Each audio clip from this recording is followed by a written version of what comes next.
Bendiciones, soy el pastor Abraham y esto es Doctrina Pura. Estamos en el comentario bíblico del Antiguo y Nuevo Testamento. El día de hoy hemos llegado a Mateo capítulo 10. Vamos a la palabra de Dios. Reunió a sus 12 discípulos y les dio autoridad para expulsar a los espíritus malignos y sanar toda enfermedad y dolencia.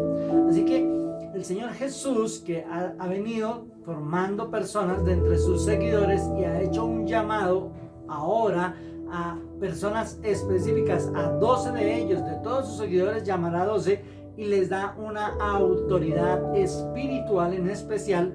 ¿Para qué? Para echar fuera a los demonios de la vida de las personas, para sanar a los enfermos a través de la imposición de las manos en el nombre de Jesús. En el verso 6 dice: vayan primero a las ovejas descarriadas del pueblo de Israel. Y es que no quiere decir que el mensaje del Señor no fuera para todo el mundo, pero lo primero era restaurar a Israel. Israel es el pueblo de Dios. Jesús viene como promesa para el pueblo de Dios y el primer mensaje debe ser llevado al pueblo de Israel. ¿Cuál es el mensaje que se debe predicar? El reino de los cielos está cerca. Esto es lo que el Señor Jesús manda a sus discípulos que le puedan decir a todas las personas, que el reino de Dios se ha acercado. ¿A través de quién? De la persona de Jesús de Nazaret. En el verso 9 dice: no lleven oro ni plata ni cobre en el cinturón. Y es que Jesús quiere que sus discípulos puedan aprender que Dios provee.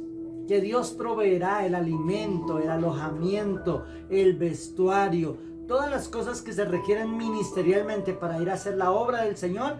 Los discípulos de Jesús fueron instruidos en que Dios es el proveedor y que no deben preocuparse por estas cosas. En el verso 12 dice: al entrar en una casa digan: paz sea a esta casa. Es algo que se establece, es algo que nosotros como discípulos de Jesús, y cuando llegamos a una casa y llevamos la paz de Dios con nosotros, debemos desatar esa paz sobre esa casa. Dice que si la casa fuera digna y recibieran el mensaje del Señor Jesucristo, entonces esa paz reposará en esa casa. En el verso 16 dice: los envío como ovejas en medio de lobos, por tanto sean astutos como serpientes y sencillos como palomas.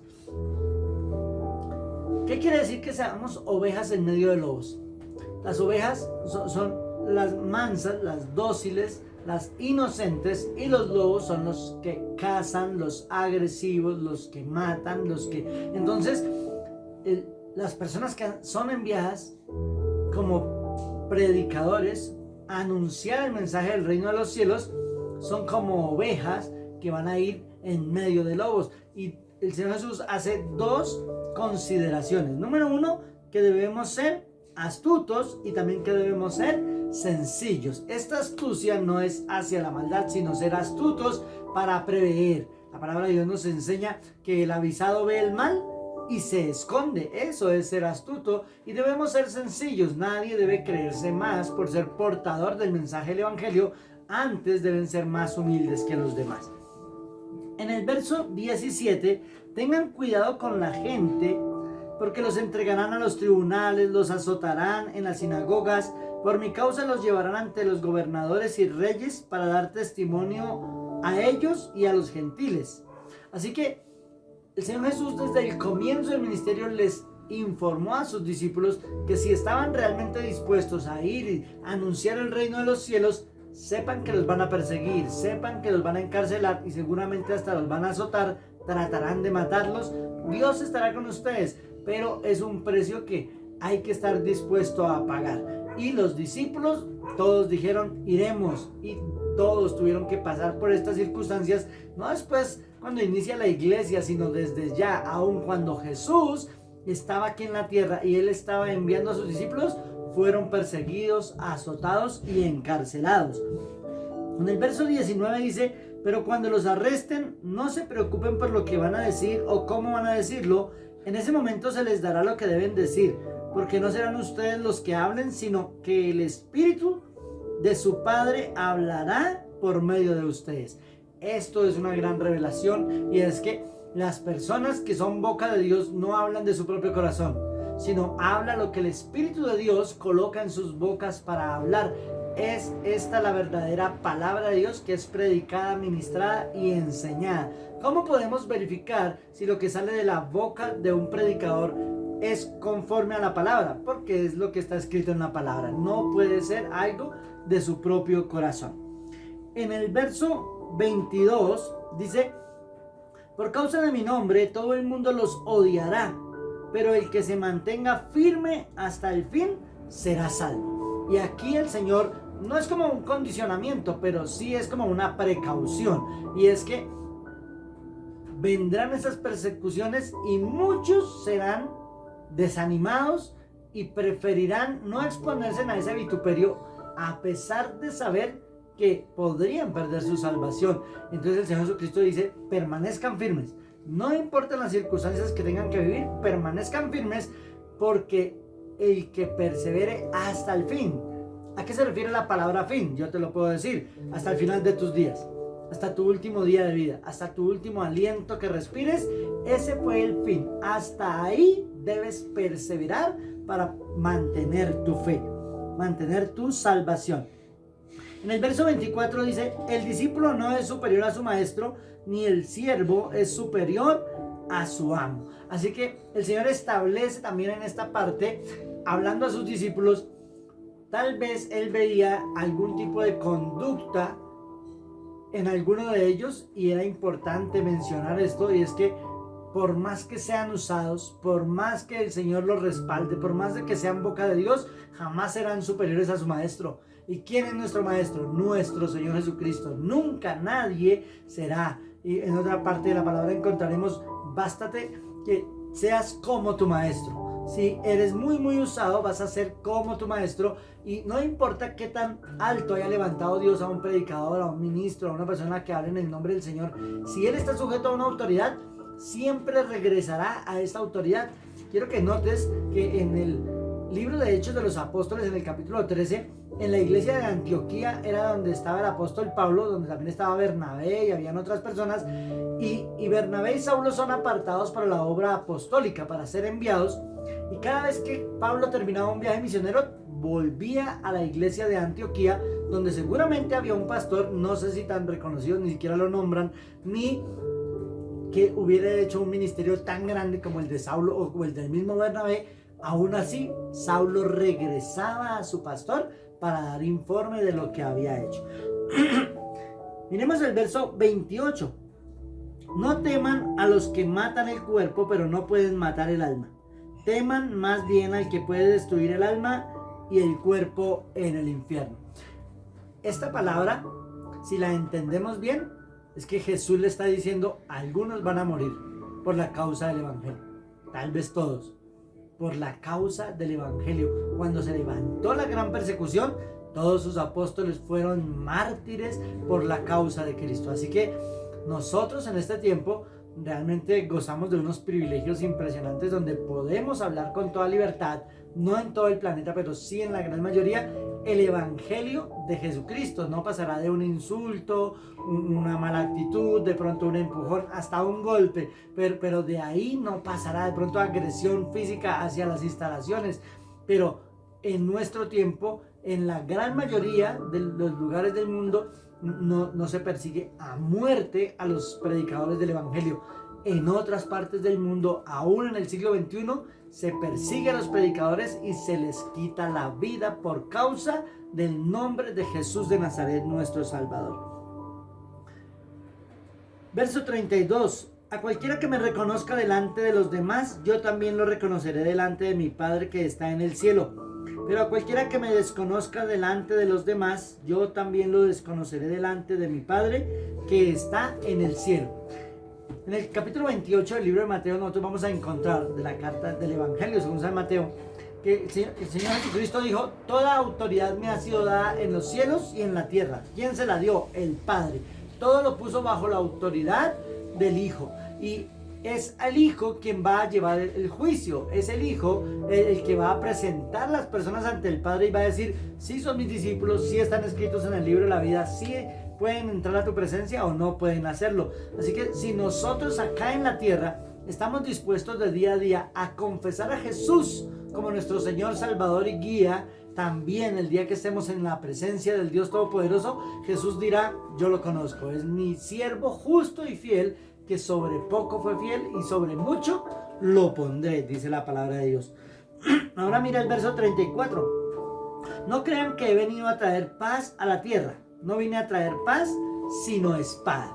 Y la espada nosotros conocemos a la Biblia como la palabra de Dios. Así que esta paz no es una paz del mundo, no es una paz natural. Las personas quieren un concepto de paz mientras viven en pecado. Normalmente cuando una persona al interior de una familia quiere vivir en santidad, esto va a traer discusión porque otros quieren seguir pecando deliberadamente. Entonces dicen: vine a traer espada, vine a traer discusiones aún al interior de las familias. En otra parte de la palabra dice que se colocarán 2 contra 3, 3 contra 2. Los enemigos del hombre serán los mismos de su casa. ¿Por qué? Porque hacer la palabra de Dios, llevarla a la práctica, va a traer disgusto en las personas que no quieren hacerlo y que ni siquiera quieren que nosotros lo hagamos al interior de sus casas. También traerá disgustos laborales, de algún tipo de persecución en los lugares de capacitación. Hace parte de nuestra fe y el Señor lo advirtió desde el inicio del ministerio. En el verso 37 dice: el que quiere a su padre o a su madre más que a mí no es digno de mí. El que quiere a su hijo o a su hija más que a mí no es digno de mí. Así que el Señor pide que se cumpla a cabalidad el primer mandamiento. Y el primer mandamiento es: ama al Señor tu Dios con toda tu mente, con todo tu corazón, con todas tus fuerzas, por encima de todo y de todos. Ese es el verdadero amor a Dios. No quiere decir que haya una deshonra, porque el cuarto mandamiento es honrar a padre y madre. Solo que no se puede poner en primer lugar personas y después Dios. Lo correcto es que Dios ocupe el primer lugar en el corazón de los seres humanos. En el verso 38 dice: el que no toma su cruz y me sigue no es digno de mí. Y este tomar la cruz, para ellos, a los que les estaban hablando en medio de un contexto de ocupación romana, donde era el peor castigo y que tenían que cargar tal vez su cruz para ir y morir en ella. Entonces decir que tomaran su cruz, que estuvieran dispuestos a llevar el mismo objeto en el que habrían de ser muertos. Bueno, a nosotros nos dicen: toma su Biblia y salga a predicar, si es el caso que tengas que morir. ¿Por qué? A personas se avergüenzan. La palabra de Dios nos dice en Romanos 8:1: no me avergüenzo del evangelio porque es poder de Dios. Pero muchas personas se avergüenzan de cargar una Biblia en la mano, de que la palabra de Dios salga a través de su boca. Se avergüenzan de decir: no peco, no porque estoy enfermo, porque me lo prohibió el doctor, sino porque vivo en santidad para honrar el nombre de mi Dios. Eso es tomar su cruz y seguirlo de día en día. También es el lugar donde nosotros nos arrepentimos y nos santificamos cada día de nuestra vida. Para terminar, en el verso 42 dice: quien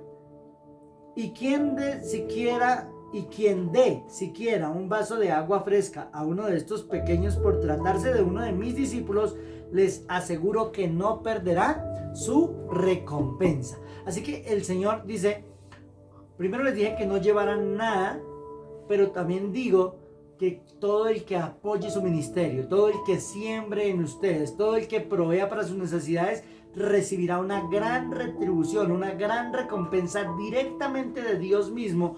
¿Por qué? Porque están apoyando a los que Él envió. Así que es muy importante. Esto no se ha perdido a lo largo de la historia. Gracias a Dios, porque siempre nosotros encontramos en la palabra de Dios personas como María Magdalena, que al parecer en los estudios era una gran mujer, muy adinerada. También Lázaro, Marta y María, también amigos del Señor, también personas adineradas de empresa. Aún el mismo José de Arimatea, personas que financiaban. Y a lo largo del viaje de Jesús de un lado a otro, siempre hubo muchas personas que aportaban financieramente para que el ministerio pudiera seguir adelante. En esa época la forma de hacer iglesia era muy diferente a como lo hacemos hoy, y no había que pedir. Ustedes ven que la palabra de Dios dice que ni siquiera pedía, sino que la gente daba de su generosidad, por amor, por convicción, porque estaban totalmente de acuerdo con lo que se hacía. Aportaban y patrocinaban el ministerio, tanto la vida de Jesús como de sus discípulos. Bueno, Espero que cada uno de estos apuntes que hemos hablado acerca de Mateo capítulo 10 te queden grabados en tu corazón y que tú los puedas llevar a la práctica, porque si entonces seremos verdaderos discípulos del Señor Jesucristo.